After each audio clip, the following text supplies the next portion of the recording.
Masjid Hudaybiyah, tempat mikat syarat kisah perjuangan Islam. Masjid Hudaybiyah merupakan salah satu tempat mikat yang ada di sekitaran Mekah. Letaknya yang berada 22 km di perbatasan kota Mekah menuju Jeddah, menjadi salah satu tempat favorit jemaah mulai berniat ihram. Tempatnya memang tidak begitu besar. Tidak seperti 3 tempat mikat lainnya, Bir Ali, Tanim dan Jiranah, yang memiliki masjid yang bagus, parkir nan luas juga kamar mandi yang memadai.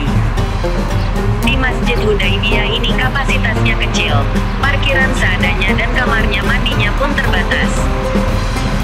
Namun demikian, jemaah yang mengambil mikat di Masjid Hudaybiyah tak sekedar berniat ihram, tapi juga sekaligus nampak tilas perjuangan Nabi Muhammad SAW dan para pengikutnya ketika hendak melaksanakan umrah ke Mekah pada tahun ke-6 Hijrah. Hudaybiyah erat kaitannya dengan peristiwa perjanjian antara pihak Muslim Madinah, yang dipimpin Rasulullah SAW, dengan pihak Quraisy Mekah.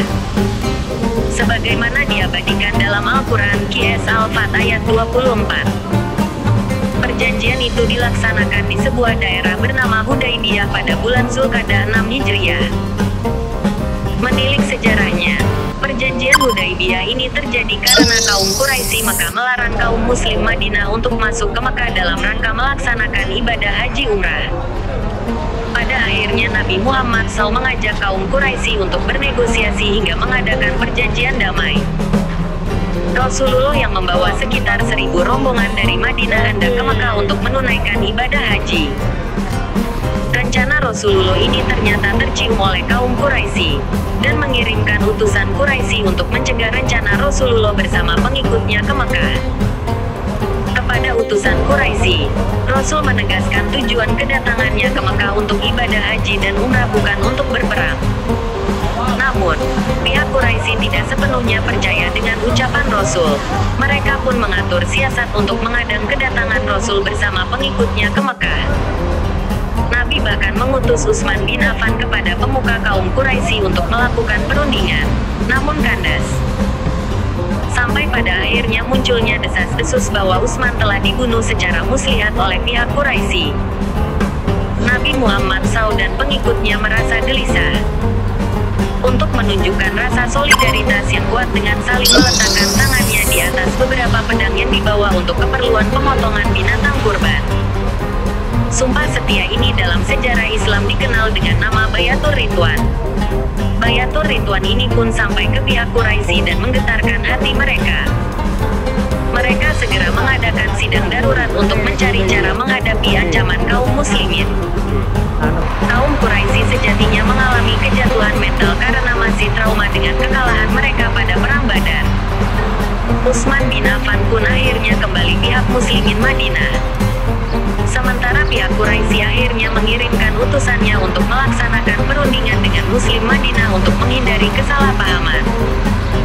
Dari pihak Quraisy Mekah diwakili oleh Suhail ibnu Umar dan kaum muslimin diwakili oleh Nabi Muhammad SAW.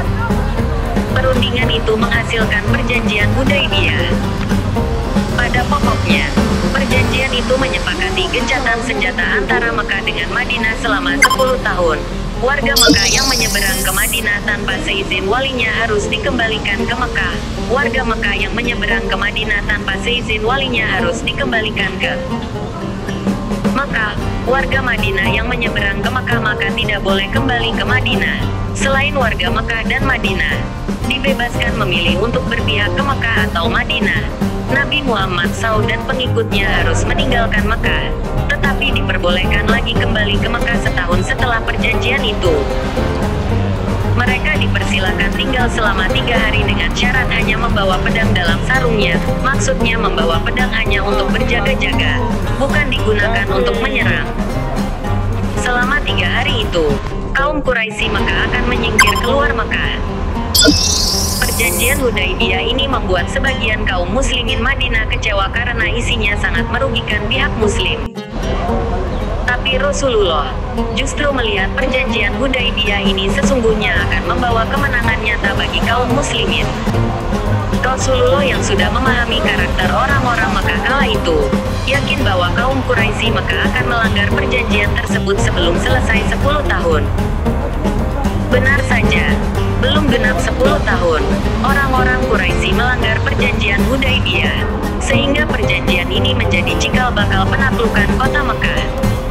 Masjid Tua Hudaybiyah. Di lokasi perjanjian itulah, kini berdiri sebuah masjid bernama Masjid As-Syumaisi Hudaybiyah. Masjid yang oleh jemaah haji dan umrah dijadikan tempat mengambil miqat umrah. Luasnya tak lebih dari 1000 meter persegi. Letaknya persis di pinggiran jalan lama menuju Jeddah. Di sebelah utara masjid ini terdapat puing-puing bangunan masjid tua yang konon menjadi saksi sejarah perjanjian Hudaybiyah.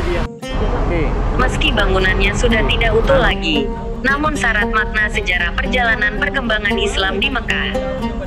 Bangunan ini hanya menyisakan bagian dinding tanpa atap. Dinding yang tampak masih berdiri kokoh hingga kini, terbuat dari susunan batuan gunung yang direkatkan dengan tanah liat. Tebalnya mencapai 1 hasta.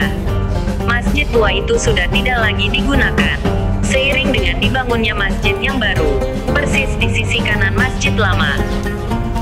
Tapi bangunan masjid tua ini selalu menjadi spot menarik bagi para peziarah maupun jemaah yang tengah mengambil miqat untuk berfoto. Sayangnya, di puing-puing masjid tua tempat di mana Rasulullah bersama para sahabat bersumpah saling setia, Bayatur Ridwan, dipenuhi coretan nama-nama peziarah atau nama sanak familinya. Aksi vandalisme ini biasanya dipercaya jemaah agar nama keluarga yang tertulis di batu tersebut bisa terpanggil ke tanah suci.